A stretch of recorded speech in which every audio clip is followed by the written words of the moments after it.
Welcome to Kalpavriksha academy KBR school.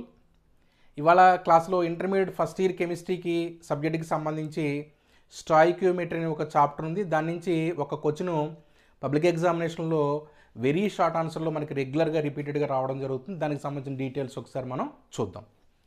డిస్ప్రపోర్షనేషన్ reactions, దీన్ని తెలుగులో అననుపాత చర్యలు లేదంటే అసౌష్ఠవ విఘటన చర్యలు అని మనం పిలవచ్చు. దీని డెఫినేషన్ ఏంటో ఒకసారి చూస్తే, disproportionation reactions are special type of redox reactions. అననుపాత చర్యలు అనేవి ఒక ప్రత్యేకమైన రిడాక్స్ చర్యలు, ఆక్సీకరణ క్షయకరణ చర్యలు అని మనం చెప్పొచ్చు.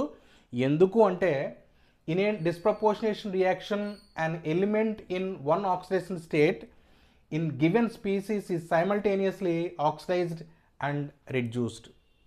ఏదైతే మనకి ఈ స్పీసీస్లో ఉన్నటువంటి ఒక కణంలో ఉన్నటువంటి ఒక ఎలిమెంటు ఒక ఆక్సీకరణ స్థితిని కలిగి ఉండి అది సైమల్టేనియస్గా ఏమవుతుందంటే ఆక్సీకరణం చెందుతుంది, క్షయకరణం చెందుతుంది అనమాట. ఆక్సీకరణం చెందడం, క్షయకరణం చెందడం, దానికంటూ ఒక మళ్ళీ వేరే ఒక ఆక్సీకరణ స్థితి కలిగి ఉండడం అనేది ఇక్కడ ప్రత్యేకత.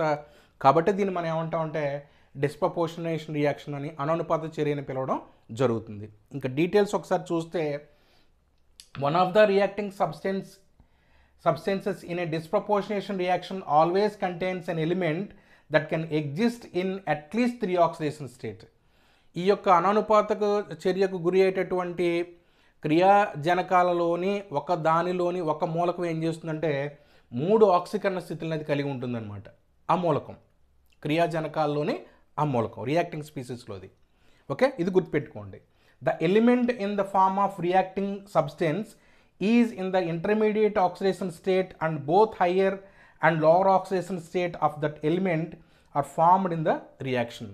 ఏదైతే మనకి ఈ యొక్క క్రియాజన్యాలలోని ఆ మూలకం ఈ యొక్క ఏదైతే ఆక్సీకరణం చెందుతుందో 3 ఆక్సీకరణ స్థితుల్లో ఉంటుందో ఆ మూలకం క్రియాజన్యాల్లో ఏం చేస్తుందంటే ఆ 3 ఆక్సీకరణ స్థితుల్లో ఉన్నటువంటి మధ్యస్థ స్థితిని పొంది ఉండి దానిపై ఆక్సీకరణ స్థితి మరియు క్రింది ఆక్సీకరణ స్థితి కలిగి ఉన్నటువంటి క్రియాజన్యాలనేది ఏర్పరుస్తుంది అనమాట. ఇది దీని యొక్క ప్రత్యేకత. అననుపాత చర్యల యొక్క డిస్ప్రపోర్షనేషన్ రియాక్షన్ యొక్క ప్రత్యేకతగా మనం దీన్ని చెప్పొచ్చు.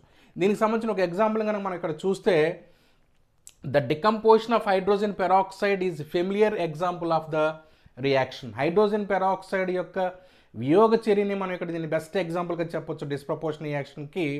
Wear oxygen experiences disproportionation. ఇందులో ఆక్సిజన్ అనేది అననుపాత చర్యకు గురి అంటే ఆక్సీకరణం క్షయకరణం కూడా చెంది ఉంటుంది అన్నమాట. ఎట్లాగో మనం ఇక్కడ ఎగ్జాంపుల్లో చూద్దాం.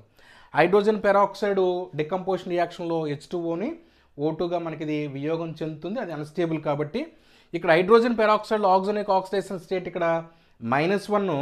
అయితే ఇక్కడ H2Oలో ప్రొడక్ట్లో మనకి ఇక్కడ ఆక్సిజన్ దగ్గరకు వచ్చేటికి -2, ఆక్సిజన్కి వచ్చేటికి మనకి ఇక్కడ 0. ఇక్కడ ఎట్లాగా ఏది క్షయకరణం ఏది ఆక్సీకరణం చెందో చూస్తే, -1 స్టేట్లో ఉన్నటువంటి హైడ్రోజన్ పెరాక్సైడ్ ఆక్సిజన్ను H2Oలో ఉన్నటువంటి ఆక్సిజన్కి వచ్చేటికి ఏమవుతుందంటే -2 ఆక్సిడేషన్ స్టేట్కి వచ్చిందంటే అది క్షయకరణం రిడక్షన్ చెందిందని మనం ఇక్కడ చెప్పొచ్చు, రిడక్షన్ రియాక్షన్ అని చెప్పొచ్చు.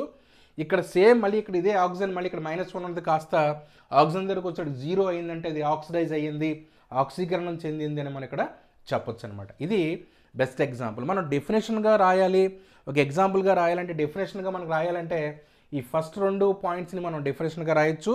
దీన్ని ఎగ్జాంపుల్గా రాస్తే సరిపోతుంది. క్లారిఫికేషన్ కోసం మన పాయింట్స్ని మనం ఒకసారి స్టడీ చేస్తే చాలు. Thank you.